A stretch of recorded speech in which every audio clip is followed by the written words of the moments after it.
will you be quick enough to take on the best?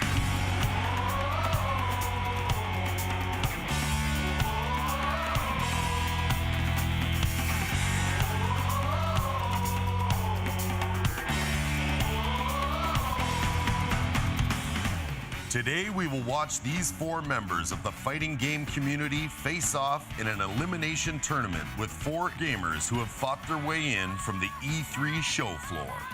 To face off in ARMS, the first fighting game of its kind. Whoa. You're telling me that they already played the game already? Yes, they had to qualify at Nintendo's E3 booth. They loved it. But we barely had the time to play with it. I thought we were the favorites. They're gonna destroy us. Most likely. 4 members of the fighting game community who barely played the game. 4 players who had about the same time to play the game. Go head-to-head on a level playing field.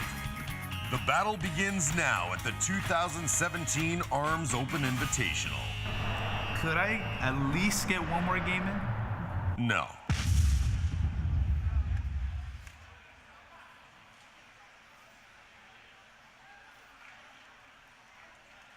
Ladies and...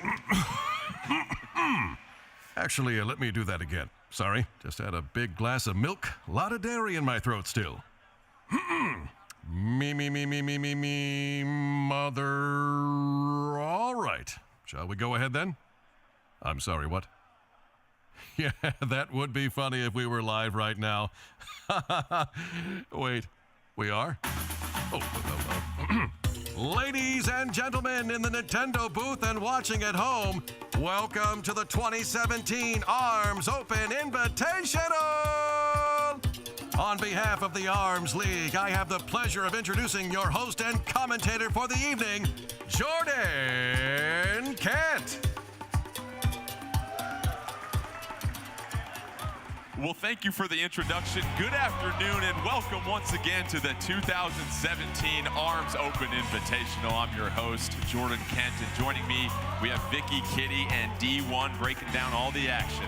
Our tournament format, we have 4 open qualifiers that were on the stage here at E3, taking on 4 professional invitees. How it will work out in the first and second round is going to be a best 2 out of 3 games to advance in the match, and then the grand finals will be the best 3 out of 5. But before we get to more tournament details, Vicky, what is ARMS? This is a game that many people have got their gloves on for the very first time. What are some of the core gameplay mechanics our players will be focusing in on this afternoon? Well, wrap up your gloves because something you need to know are punches beat throws, shield beats punches, throws beat shield. A simple method of rock, paper, scissors. And D1, this is a game that it's very easy to get into, but there is so much depth. There are some more advanced mechanics that we might see from these pros, and similar to some of the competitions we've seen, we might see the play styles evolve throughout the tournament. Yes, looking at ARMS, there are different weight classes when it comes to these arms. Heavy arms beat medium arms and light arms, and the medium arms beat the light arms. You also have to take into account the different types of gloves there are too. Certain gloves actually curve around way better. Some also actually guard against attacks. One, in fact. And there's much more to talk about. Also, even the special abilities of the characters, and we can go on and on, but you know, we might as well just continue. Well, we've got more items to throw at you as well, too. So let's take a look at the items that will be placed on the battlefield between each match of these players. You start off with a bomb.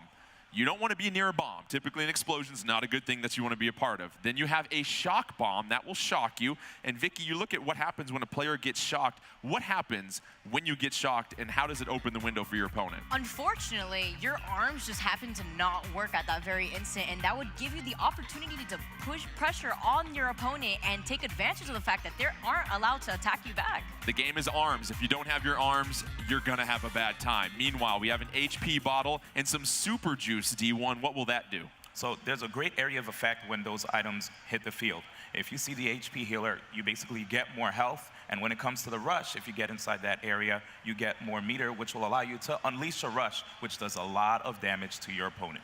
Well, let's take a look and be introduced to our 8 players that will be taking center stage here. And let's start with our open qualifiers that were right here on the floor. It could have been any of you, but it was these four. So we have Skyward Wing, Spring Guy, Gaming with Me, and Zerk. And Vicky, your thoughts on our 4 open qualifiers? Well, they all worked very hard to get to where they are right now to be able to be considered qualifiers. I actually recognize some names over here, Skyward Wing and Zerk, Zerk being part of the fighting game community himself. They will be facing off against fighting game professionals that were invited here and given per diem even on top of that. So we have Alex Valle, Supergirl Kells, Tafflekins, and Kayane. And D1, you look at our pros coming in that are so well-versed in the fighting game community. What do you expect to see from them? I'm going to expect to see a lot of great things from these players, man. Looking at Kayane, she is a fighting game prodigy since 10 years of age, coming out of France. Tafflekins, former Super Smash Bros. Melee player turned analyst and coach, coming out of NorCal, currently lives in SoCal. Alex Valle from Southern California, FGC pro of many, many years. I'm not going to give away his age. Turned into a mentor and is now an event producer. And last but not least, Supergirl Kells, top Super Smash Bros. 4 Wii U Sonic main, coming straight out of Montreal. These guys have such amazing fundamentals. I can't wait to see how they're going to apply that to ARMS. Impressive resumes indeed. Let's take a look at the bracket, and we'll see how the action will get started in this 2017 ARMS Open Invitational. And with this bracket, we mentioned we're going to be pairing one pro with one of our invitees in every single round. And as we mentioned, that first round matchup is going to be Alex Valle versus Skyward Wing. Meanwhile, Supergirl Kells versus Spring Guy, Tafflekins versus Gaming with Me, and then Kayane versus Zerk. This is single elimination, so you lose. You're going to go ahead and take a seat and watch the rest of the field advance. And so, as far as what players to choose, what characters to choose, well, we decided to mix it up a little bit and have a draft. And so we have a draft explanation. 8 competitors. To avoid any competitors choosing the same duplicate characters in the first round, you get a primary and a secondary choice. You go 1 through 8. They were kind enough to let the open qualifiers choose first. After that, you go the snake draft, and you can choose your secondary character. How it works is if you win with your primary character, you keep playing with your primary character. If you lose, though, Vicky, you're going to move to that secondary character. So we might see some duplicate matches depending on how things shake out. Yeah, it's going to be quite interesting to see how the duplicate matches are going to go.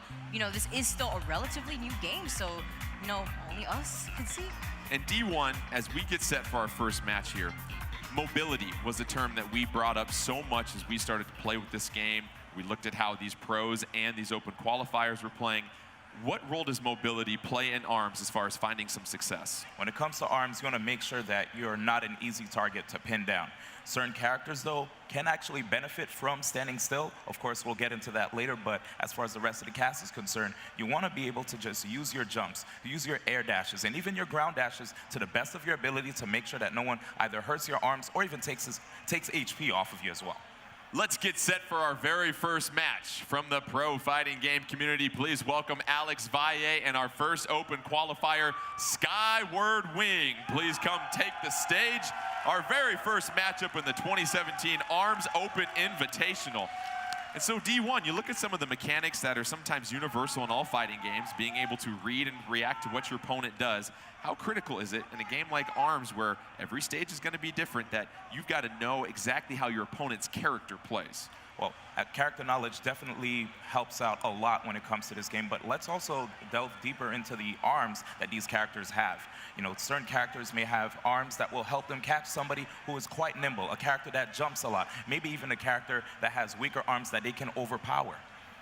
Our very first matchup, Alex Valle versus Skyward Wing. Valle going to go with Helix, Skyward Wing going with Ribbon Girl. Actually, Valle going to switch things up and going to go with Spring Man here. Very interesting. So we have Spring Man versus Ribbon Girl, the title characters here, Vicky. And when you look at the arm selection here, you go with Ribbon Girl. Going to most likely go with that Sparky and that Slamamander. Meanwhile, 2 toasters for Spring Man. Initially on Ribbon Girl getting the throw on Spring Man. And you look at a level like this, Vicky, and the fact that you do have some pillars for protection that might eventually be destroyed here soon. Those DNA pods that you're seeing right there allows you to hide behind them to prevent yourself from getting hit quite often, and you could also use them as a distraction to maneuver your arm around. That way you can hit them from behind if possible.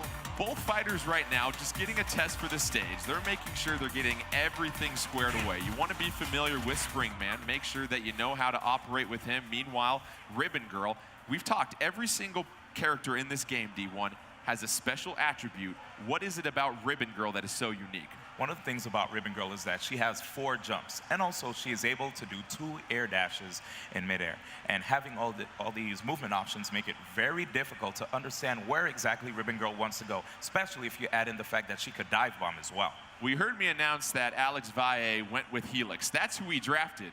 Unfortunately, he had an itchy trigger finger. He selected Springman, so we're going to go ahead and reset that, let him select Helix. We got to stick to our rules of the draft. You don't want to color outside the lines here, essentially. But let's get to Helix, the character that he's going to choose here soon. Helix, one of those really unique characters that you've got to have a pretty firm grasp of this game to really understand. And Vicky, what can you say about Helix's ability to avoid all those potential punches he might face? So we were talking a lot about mobility and how mobility is very important in this game, but you also have to take into consideration when you could kind of maneuver yourself away from the punches, and that is something that Helix could do. He could extend his body actually by holding jump, making him go straight in a line and kind of avoid all those punches, but at the same time shrink and crouch under arms by holding the crouch button, the dash button. Over 24 arms you can choose from, and along with the way that they're designed, they can hit you different ways. You've got your more traditional arms like the toaster. However, there are elemental attributes to every single arm here. In D1, let's start with fire. How is that going to impact a player if you charge that punch to use that element? So when you charge your punch and it has the fire element, this allows you to knock down the opponent. And when you knock them down, this gives you an opportunity to apply pressure with the 50-50s, the rock, paper, scissors game, which Vicky alluded to. And Vicky, let's sort this out right now. You've got stun and you've got shock. Shock we talked about a little bit earlier with that shock bomb, but remind the folks what happens when you get shocked if someone uses one of those electric elemental punches. So these are the 2 types of attributes that people tend to forget or mix up. Shock actually allows you to deactivate your opponent's arms, making them unable to shield or send an attack of their own, whereas stun stops the opponent's actions for a short amount of time. And you have that very brief window with the stun D1 to be able to throw, or if you've got a rush attack ready to go.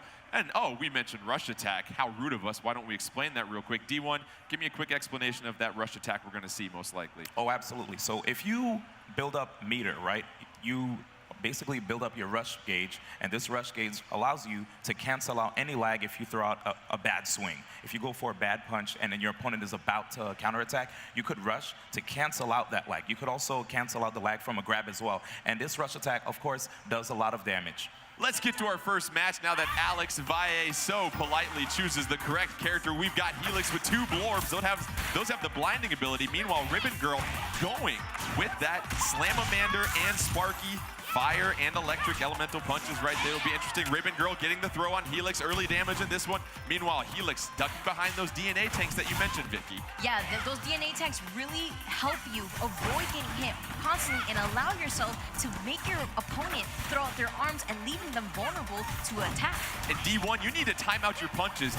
A lot of times, people are going to throw out both arms. You can get double damage with that. However, it leaves yourself open. Exactly. You wouldn't want to do that because that could leave you susceptible to a grab or even a rush.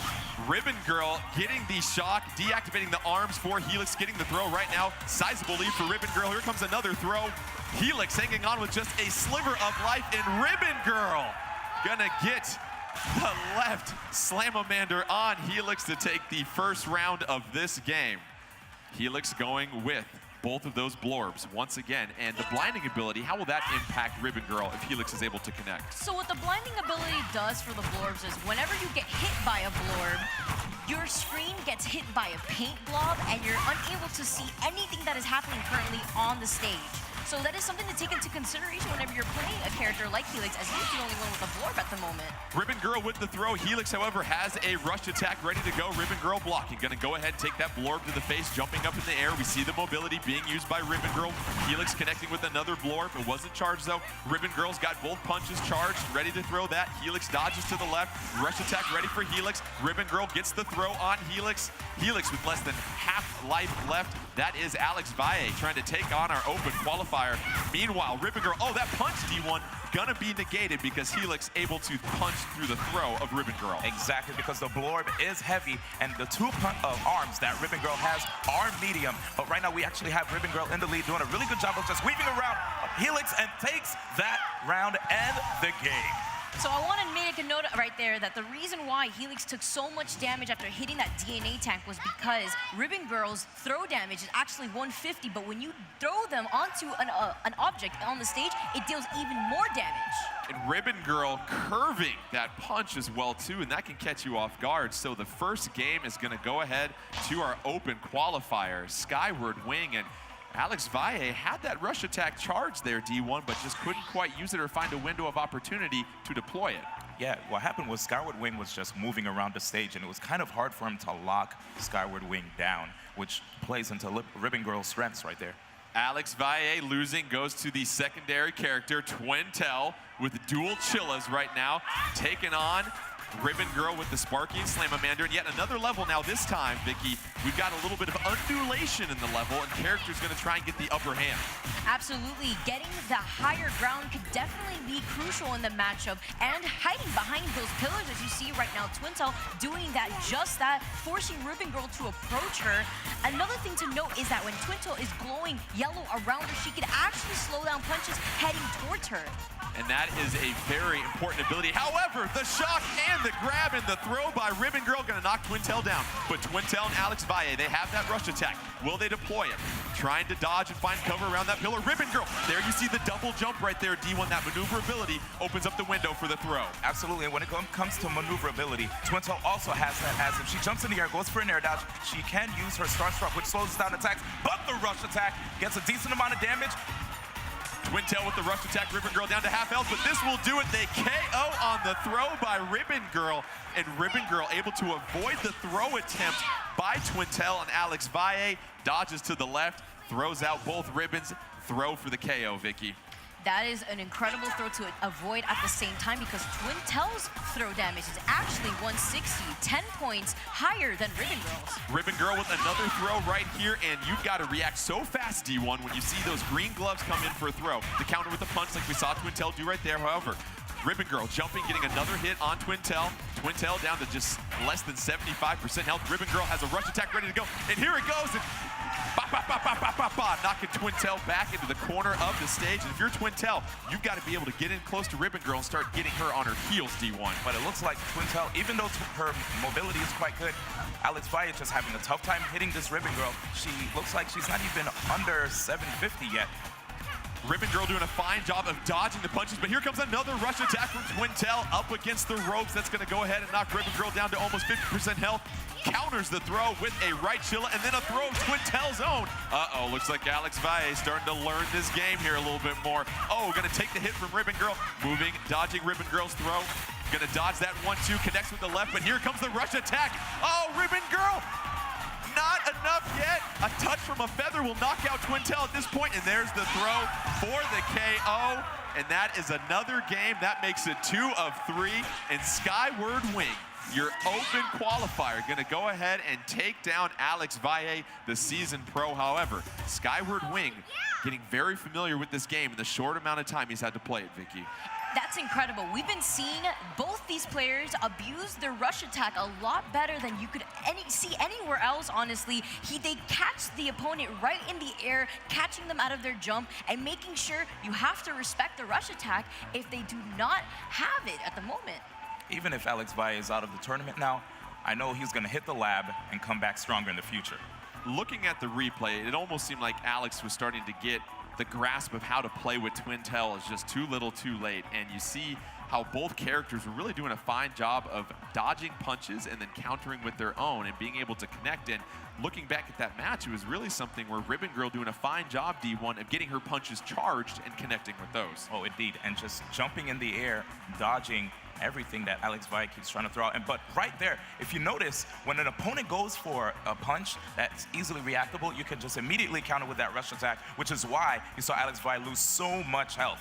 And right there, with another wrong swing, you just saw Ribbon Girl jump out of the way and got that free grab punish. One thing though, if you do have one arm open, you still have some mobility. It's not as good as when you have both arms intact, but if you have at least one out, it's better than having both out. We saw those 1-2 combinations from Ribbon Girl that helped lead her and Skyward Wing to success. Let's take a look at the updated bracket. You see Skyward Wing will advance to the semifinals with that victory over Alex Valle. Let's get you set for our next match that will feature Supergirl Kells versus Spring Guy as they take center stage here in the next round of our 2017 Arms Open Invitational.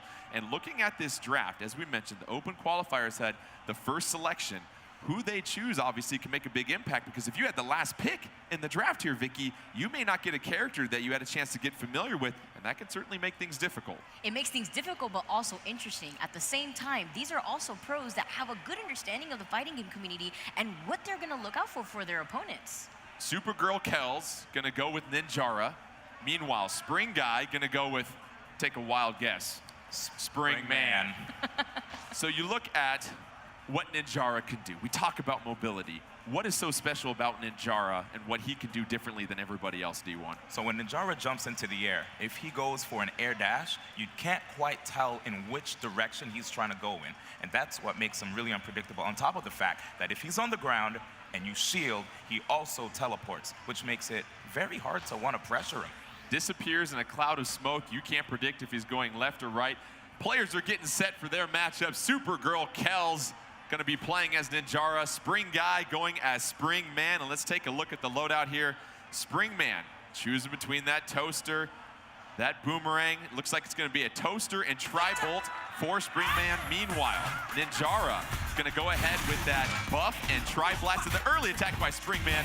Ninjara, you see disappearing in that cloud of smoke. And Vicky, if you look at Ninjara, how important is it for Ninjara to always be moving and keeping the opponent guessing? For Ninjara in particular, it is very important to always be on your toes and in the air, because whenever you hit Ninjara's shield, he actually disappears in the cloud of smoke, as well as whenever he does so in the air and he uses a dash move up there.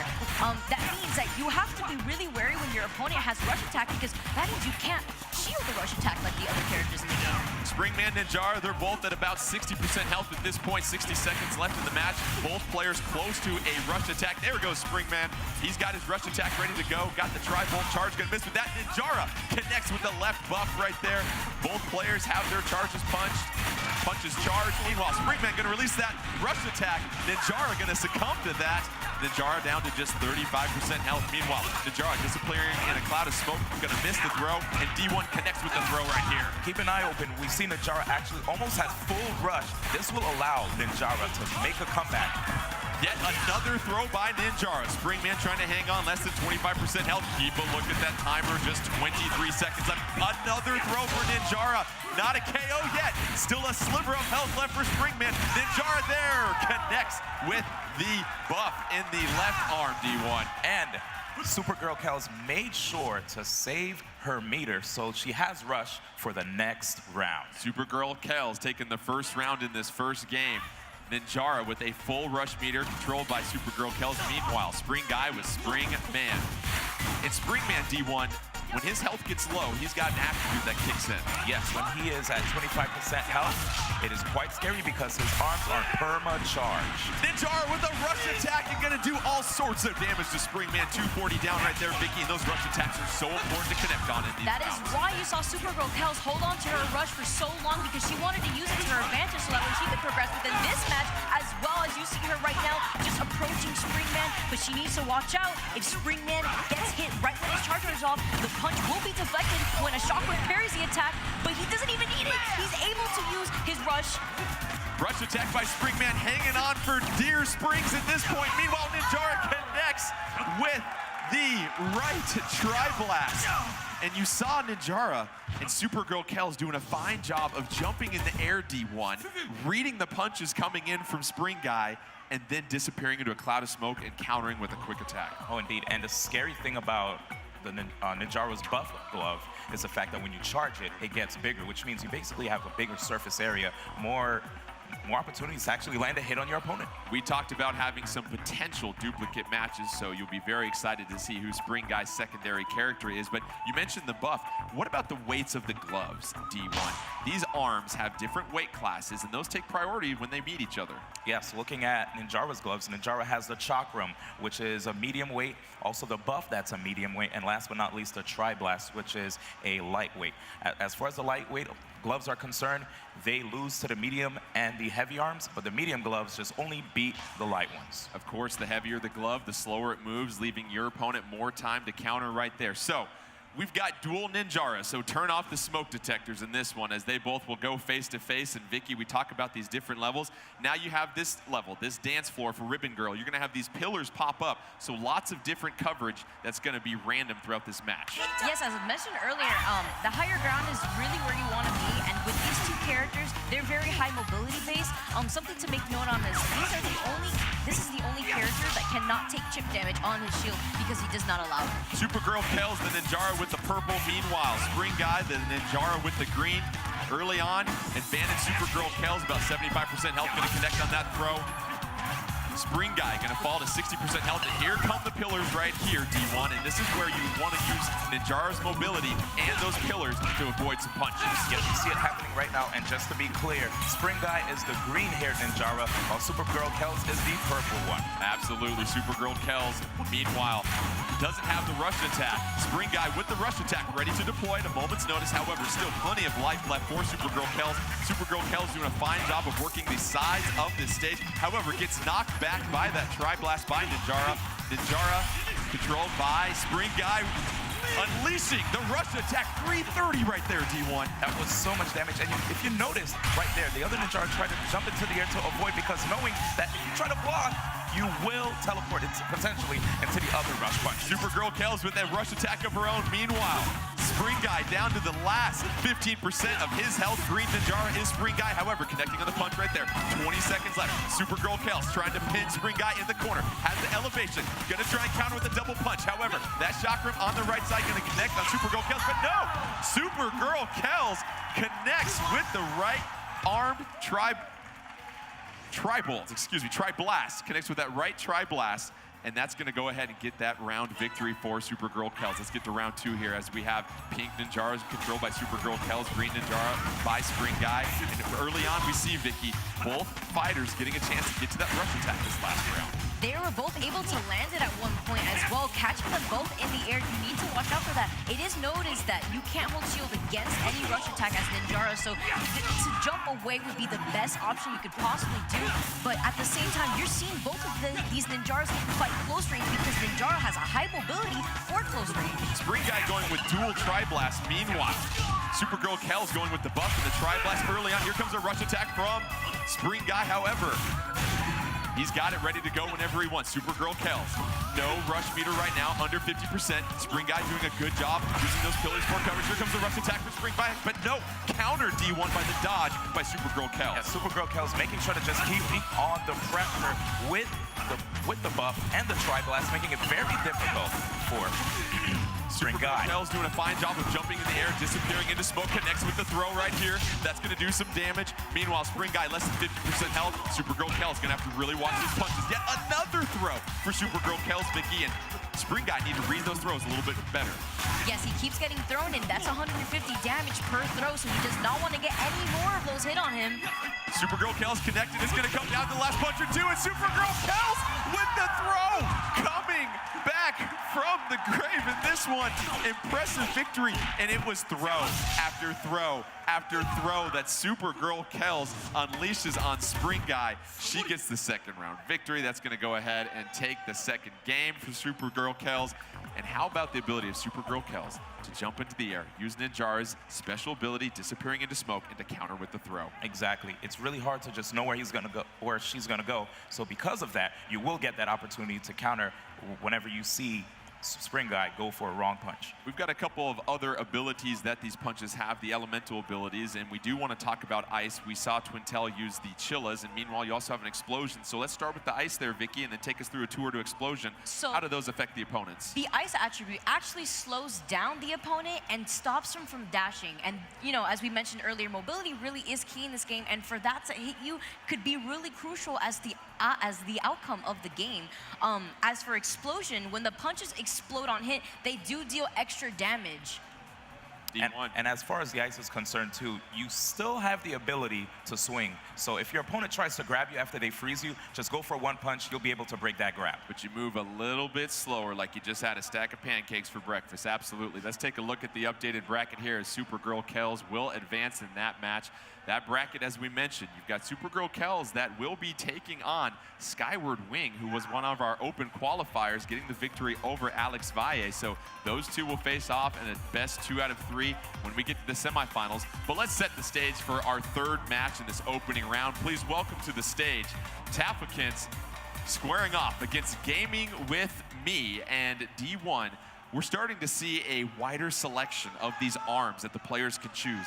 And what is it about being able to set your opponent up with one punch and then predict where they go and counter with another punch that might curve?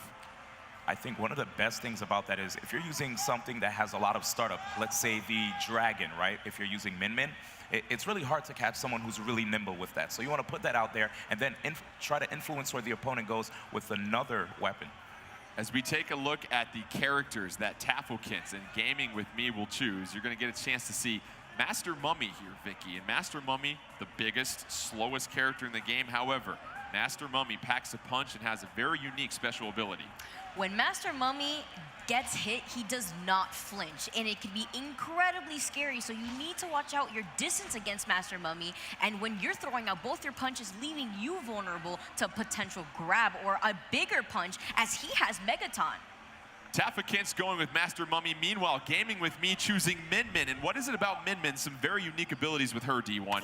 Min Min, if she does her backdash and also her dashes in the air, she's able to parry. And the last thing is if she goes for a full charge, her left arm turns into a dragon, which allows her to stay permanently charged until she gets knocked down. Min Min going with the Megawatt and a dragon. Meanwhile, Master Mummy, controlled by Taffakins, going to go with the Megaton and the Phoenix. That Phoenix can get there very quickly. And there we see Master Mummy blocking already to try to regenerate some of that health. But Min Min with a long distance throw going to knock Master Mummy back. And already early in this one, Min Min's got Master Mummy to below 25% health early on. And Min Min using that mobility, Vicky.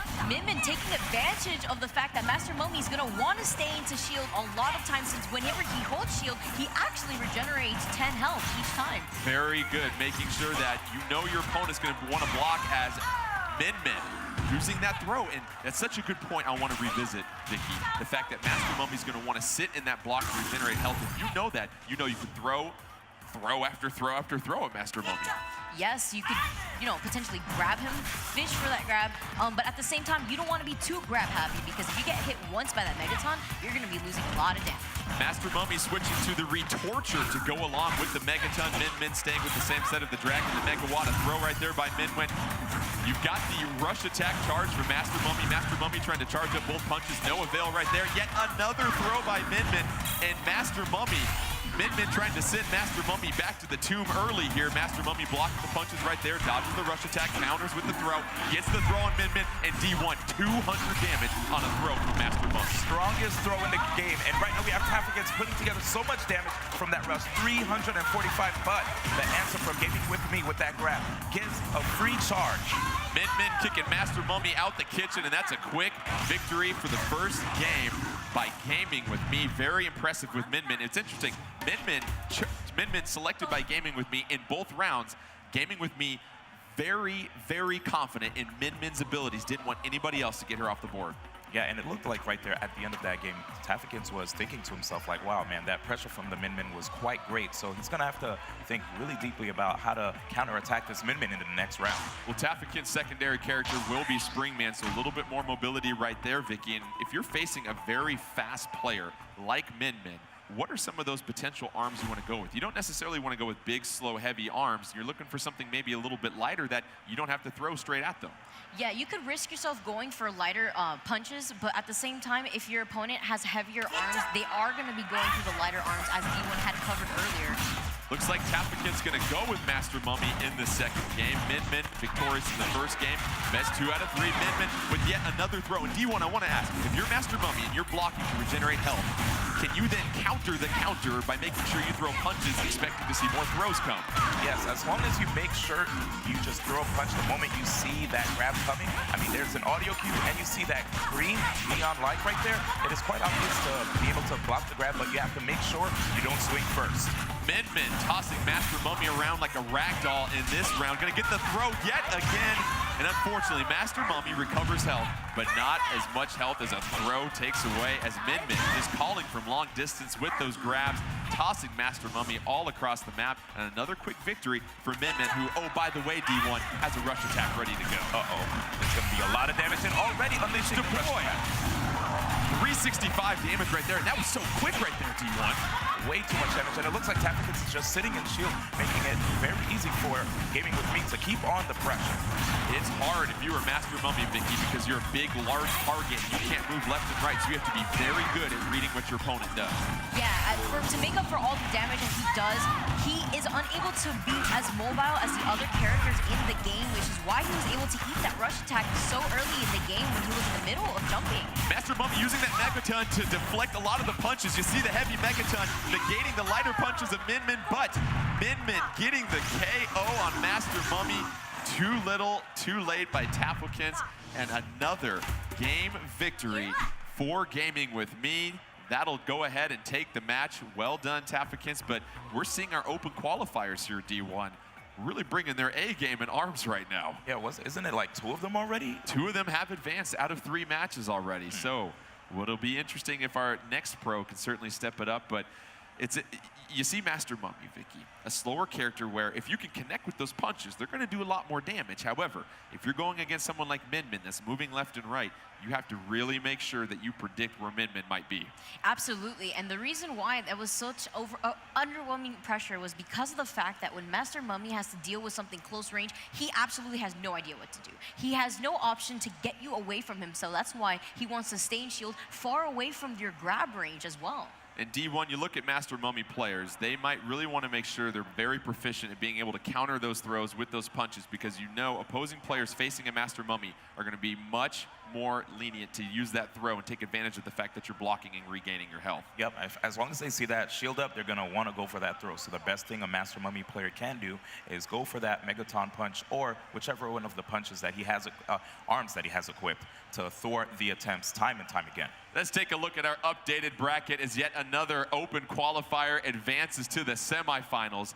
As we mentioned, Alex Valle losing to Skyward Wing, Supergirl Kells advancing, and then Gaming with Me and Min just putting on an absolute display against Master Mummy finds his way into the semifinals. Let's get set for our final match of the first round. It's going to be Kayane versus Zerk. Please come down to the stage here. And Kayane, very experienced fighting game player, has a lot of different tricks up her sleeve. Meanwhile, Zerk, D1, this is someone very familiar with the scene also. It's not your typical open qualifier that punched their ticket here. Yes, coming from Florida, this guy has been in the fighting game community for quite some time, but Kayane is a prodigy from 10 years of age. I mean, that's kind of scary, man. It's a lot of experience right there, Vicky, but what we're seeing so far is the experience in other games not necessarily translating against our open qualifiers that have had a little bit more time to play ARMS and get familiar with this. And what are you seeing from our open qualifiers as far as some gameplay mechanics that's really giving them an arm up on the competition so far? So the open qualifiers that have been doing a fantastic job right now and moving on within the bracket are playing a lot more safer than what you're seeing. Keeping your hands at the ready could be very, very crucial. It allows you to shield and it allows you to grab. But at the same time, if you're going to throw out both your punches or throw a grab, you have to remember you're leaving yourself open to anything that could come your way. Let's get set for our matchup here. We've got Kayane going with Mechanica. First time we've seen her. Zerk going with Twintel. What do we know about Mechanica here, D1? Yeah, I'm actually super pumped because I play this character quite a bit. When it comes to Mechanica, the scrapyard scrapper, she hovers off of her jump, and she has an opportunity to actually not flinch when she goes for a punch, jump, or a dash. Twintel, meanwhile, going with the Thunderbird and Parasol, trying to use some long distance, fast arms. Meanwhile, Mechanica with that whammer, and also that revolver gonna do some serious damage. Twintel right now, it's pretty even at this point. Gonna use that barrier for protection.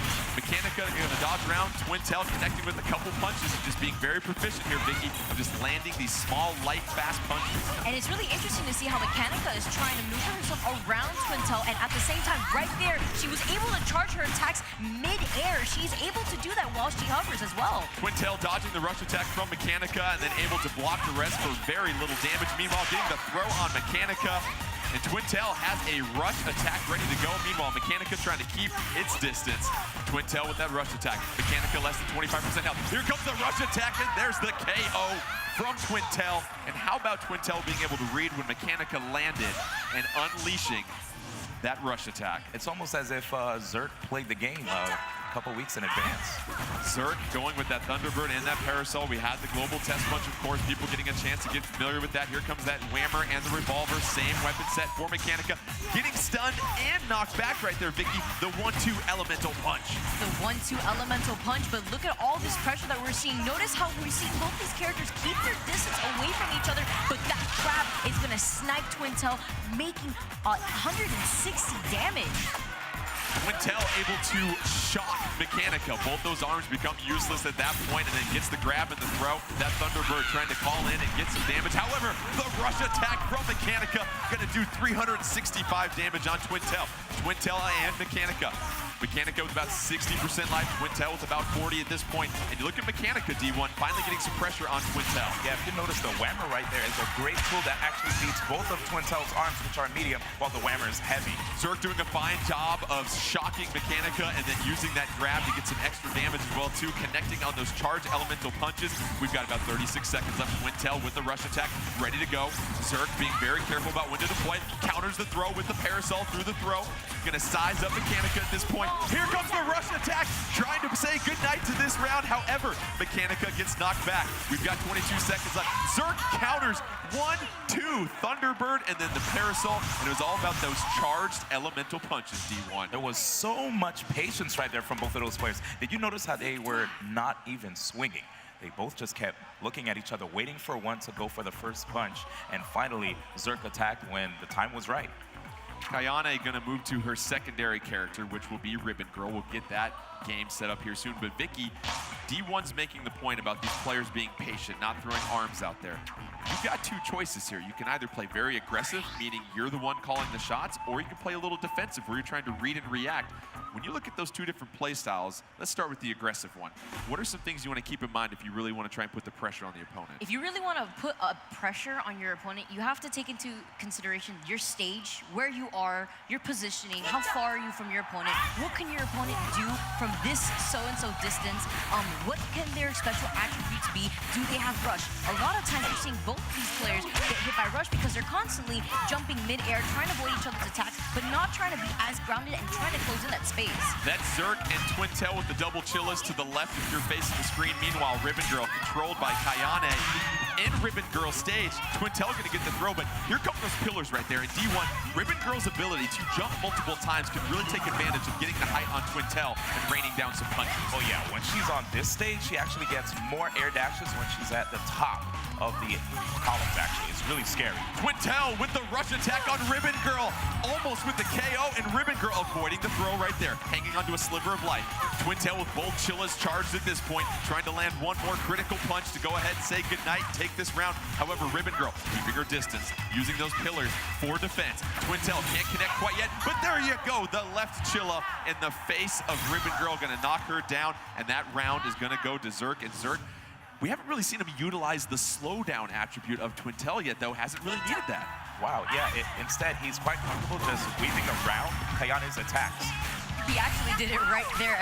Go figure. I knew you would right He heard you. I think we just I just heard us right there. You're smiling. I see you, Zerk. I know exactly what you're doing right there. Meanwhile, Zerk trying to get some pressure on Ribbon Girl and Kayane. Zerk with that Twintel has that rush attack ready to go. Floating in air, slowing down time. Zerk, as we mentioned, heard what we were saying. Ribbon Girl approaching these pillars right now, trying to get inside of Twintel with that range of the two Slamamanders, which is very interesting. And you look at when the pillars get this high here, Vicky, and Ribbon Girl really needing to jump and be very aerial with her attacks. Not only could she get the higher ground on this stage, as D1 mentioned, but the Slapamanders actually allow her to kind of cover a wider attack. Ribbon Girl with the throw on Twin Tail with the healthy amount of life. Meanwhile, Ribbon Girl, she's at about 20% health. Gonna have to be very careful here or else this game and match will go to Zerk. Zerk with the double chillas on Twin Tail, all charged up, ready to go, trying to do some damage. Here comes the rush attack, and that is the KO, that is the round, that is the game, and that is the match, D1. Did you notice how Zerk literally stood there, waited for Ribbon Girl to jump right in front of him, and he unleashed the rush attack right then and there. Zerk and Twin Tail proving to be quite the formidable pair. Impressive victory over Kayane. And here's what we have now. 4 open qualifiers, 3 of them advanced to the semifinals. And Vicky, what we're seeing from these open qualifiers is their ability to really tap into the special usage, those special abilities of their characters, and they're doing a fine job of reading their opponents too. That, and you could really tell how practice goes a long way, because our qualifiers were able to play the game prior, and they were the ones who excelled the most in their group, and that's the reason why they're here right now. Let's take a look at this bracket as we get set for semifinal action. As we mentioned, the semifinals will also be a best 2 out of 3 when it comes to these games.